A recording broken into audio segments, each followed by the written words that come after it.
બાપુ સમજવા જેવા શબ્દો છે. જિંદગીની અંદર આ 4 વાતો યાદ રાખવા જેવી છે.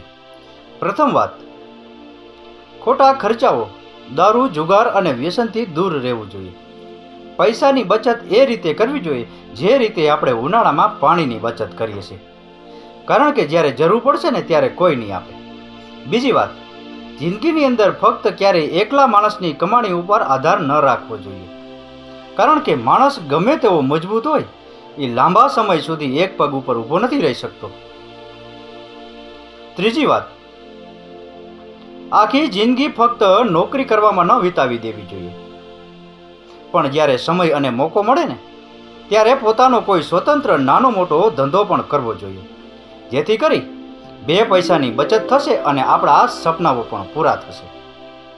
ચોથી અને આખરી વાત, બિનજરૂરી ખર્ચાઓ, ખોટા દેખાડાઓ અને કારણ વગરની પાર્ટીઓથી દૂર રહેવું જોઈએ, કારણ કે ખોટા દેખાડાઓ કરવાથી અમીર નથી બની જવાતું કે મોટી મોટી પાર્ટીઓ બની જવાથી અમીર નથી બની જવાતું.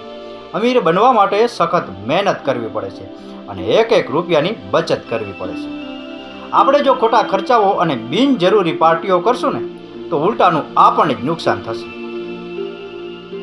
એટલે આવા ખોટા ખર્ચાઓથી દૂર રહેવું અને પૈસાની બચત કરવી એમાં આપણી ભલાઈ છે.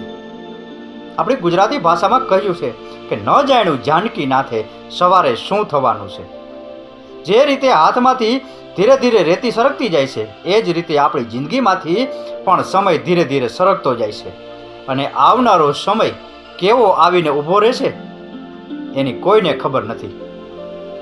એટલે જેટલી બને એટલી પૈસાની બચત કરવી અને આપણની આવનારી જિંદગીને સુધારવીને એમાં જ આપણી ભલાઈ છે.